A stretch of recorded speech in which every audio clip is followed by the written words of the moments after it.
Mais um vídeo da série sobre a pandemia do Covid-19, mais conhecido como coronavírus. Hoje eu quero falar sobre essa questão do poder do Estado na regulação da vida, que tem muito a ver com as ideias de biopoder, biopolítica. Se a gente for pensar no que aconteceu na China, a gente percebe como o Estado atuou ativamente, fortemente, instaurando uma série de políticas públicas e políticas de vigilância para o controle dos cidadãos, para o controle de evitar, que o vírus se espalhasse.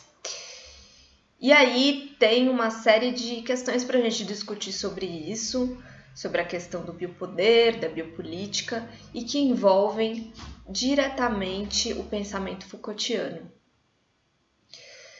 Foucault já dizia, que a biopolítica e o biopoder são formas a partir das quais o poder é usado para gerir a vida dos cidadãos ou para gerir a morte, gerir as populações. Um poder que foi usado no final do século XIX, no início do século XX, para criar toda essa massa de trabalhadores que estavam então confinados em determinadas instituições e que passavam por essas diferentes instituições ao longo de suas vidas, tendo sempre que obedecer regras e parâmetros e padrões, e a partir daí o Estado, muitas vezes amparado pelo saber científico, da demografia, da psicologia, da psiquiatria, da biomedicina, foi construindo então um saber sobre essa população que o permitiu desenhar políticas que incidiram na vida cotidiana em forma de poder na vida dessas pessoas. Isso é muito semelhante ao que se apresenta agora, porém com novas características muito dignas da sociedade contemporânea, que dizem respeito também à gestão da vida, também à gestão da saúde da sua população, mas também que envolvem as tecnologias, que serviram e têm servido como ferramentas interessantes, por um lado, para o controle da disseminação do vírus, mas que, por outro lado, também trazem uma série de discussões sobre o papel dessas tecnologias em termos de vigilância, em termos de controle social, sem autorização e, de fato, a entrada do Estado na vida das populações, interferência direta. A China é um estado diferente da maioria dos estados-nação ocidentais, e lá o Estado tem muito mais poder de interferir na vida da sua população. Tanto é que pessoas foram multadas porque estavam na rua, pessoas foram vigiadas, houve uma integração de fato de acesso a todo o meio de comunicação digital que os cidadãos tinham, que pudesse, e que as pessoas que foram infectadas então pudessem ser rastreadas e a partir daí os seus contatos avisados e tudo mais. Então nisso a gente já percebe um outro momento na questão da vigilância digital, a tecnologia também servindo como um elemento que vai permitir uma vigilância, uma escalada da vigilância, e que o Byung-Chul Han vai chamar então de biopolítica digital a partir desses relatos do que está acontecendo na China e também na Coreia do Sul. Por exemplo, há o relato de que a partir de uma série de câmeras espalhadas por toda a cidade é possível rastrear aonde os cidadãos estiveram e cruzar então esses dados com os locais que eles frequentaram, o uso do celular, os contatos e com quem que a pessoa esteve, até para avisar, com a desculpa de avisar essas pessoas que determinado contato está com o vírus. Isso desencadeia, então, muitas discussões sobre o ponto, até o limite. A partir daí, o Estado deve seguir como maneira de prevenção e assegurar a vida, o controle sobre a vida das populações. Ele, então, tem o direito de invadir a privacidade das pessoas e controlar os acessos, controlar a sua mobilidade, controlar inclusive com quem as pessoas encontram, os contatos, ou será que estamos realmente diante de um novo momento na questão da vigilância digital, em que isso se justifica e que o Estado, então, tomou as rédeas desse controle social.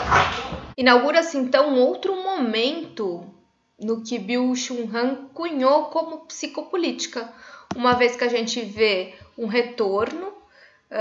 e ele até num artigo recente ele está questionando mesmo se a gente não retornou a um outro processo que já tinha, ao seu ver, sido finalizado, que é um processo da questão da soberania dos Estados-nação, então que fecharam as suas fronteiras com medo de um inimigo comum, que seria o vírus, e isso há muito tempo não acontecia, desde o final da Guerra Fria. Então a gente percebe uma retomada de um novo projeto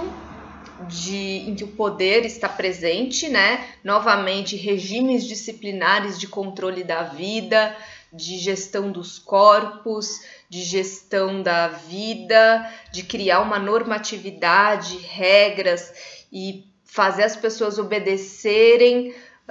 um determinado adestramento da população. Tudo porque o corpo ele vale, a vida humana ela vale, mas vale principalmente enquanto força produtiva. Tá aí a grande discussão atualmente, se deve se liberar, pagar os trabalhadores informais ou não, e como que a gente lida, como que a sociedade, o Estado brasileiro lida com essa massa de força de trabalho, que é sim uma força produtiva para fazer a economia girar, mas em nenhum momento o poder sobre a vida dessas pessoas enquanto preocupação de fato com a sua saúde, para além da questão produtiva, parece importar. Mas então a gente estaria então voltando meio que para esse momento da biopolítica, só que convivendo ao mesmo tempo com a psicopolítica. A psicopolítica que justamente vai atuar dentro do regime neoliberal em termos de motivação, de otimização, de empreendedorismo, de exploração da psique e da mente e de um grau de positividade muito grande em detrimento de uma negatividade de um momento anterior, né? Então a psique no momento atual da psicopolítica, ela atua como força produtiva. O corpo ele é para ser otimizado, para poder se produzir, para poder ser bonito, para poder ser fitness. As pessoas estão registrando todos os seus anseios de alma em redes sociais, produzindo então um conjunto de saberes, um conjunto de discursos sobre as suas vidas, e que isso está nas redes, e isso acaba também atingindo a psicopolítica, ou seja, é uma política que atinge a psique das pessoas a partir dessa profusão de discursos cada vez mais preponderante, então, nos momentos de quarentena sobre si, discursos de motivação, discursos de mostrar o que se está fazendo, de iniciativa, de empreendedorismo. Então, a gente vê junto pela primeira vez essas técnicas de poder e dominação de um momento pré-psicopolítica, mais biopolítico, juntamente com as técnicas de si da psicopolítica, otimizando então o discurso da técnica de si como um elemento para se vender e mostrar que se é produtivo, muito alinhado com a técnica do neoliberalismo. E o que a gente percebe então é que o indivíduo cada vez mais está reproduzindo esses esquemas de dominação dentro de si. Só que, como no momento normal da psicopolítica, o indivíduo ele teria essa liberdade de ir e vir, de fazer o que ele quer, de consumir o que ele quer, e interpretaria então tudo isso como muito maravilhoso. Só que num momento como este de confinamento, é normal que se traga à memória coletiva outras sensações de impossibilidade de ser quem se é para além das redes, né, que são uma maneira, uma válvula de escape de tudo isso. Então, a psique contemporânea, ela está muitas vezes sujeita e presa nesse redemoinho. Por um lado,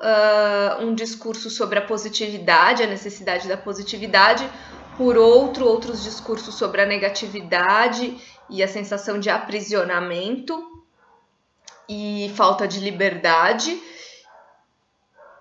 Ao mesmo tempo, a competição que não cessa, preocupações com questões mais econômicas, um capital, né, querendo cada vez mais despender e gerar valor a partir de uma força de trabalho que se disponha a se arriscar, mas num primeiro momento a gente acha que ainda está vivendo um discurso mais tradicional de que não, vamos cuidar de todos, não vamos nos arriscar, vamos deixar para não sair nas ruas, e só realmente quem precisa muito que vai então se arriscar e que vai se colocar à disposição, né, de ser contaminado, à disposição do capital, de produzir e de gerar lucro e valor nesse momento tão complicado. Então, estamos diante, ao meu ver, de um dilema, né? Muitas vezes a gente percebeu que houve, de fato, essa mudança da biopolítica para a psicopolítica, mas agora as coisas estão realmente embaralhadas, e Byung-Chul Han concorda, ele é partidário dessa visão, então, que o vírus se tornou de fato um inimigo comum que muito não aparecia desde o final da Guerra Fria. E por outro lado, a gente tem que questionar sim o papel da vigilância digital, o papel do Estado, até onde vão os limites do Estado para controlar a vida da sua população e colocar de fato uma discussão sobre o que se de fato está preocupado com a vida, com a saúde das pessoas, ou com a saúde e a produtividade dessas pessoas, para que elas não abandonem os postos do mercado de trabalho, que elas não abandonem a geração de valor para o Estado. E isso ainda no Brasil está bem incipiente, mas em outros lugares do mundo já se demonstrou como bem preocupável a questão do controle social a partir das tecnologias, para além do próprio confessionário móvel que cada um faz nas suas próprias redes sociais. Diante de uma situação de confinamento como essa, a gente também tem a integração desses dados com outros dados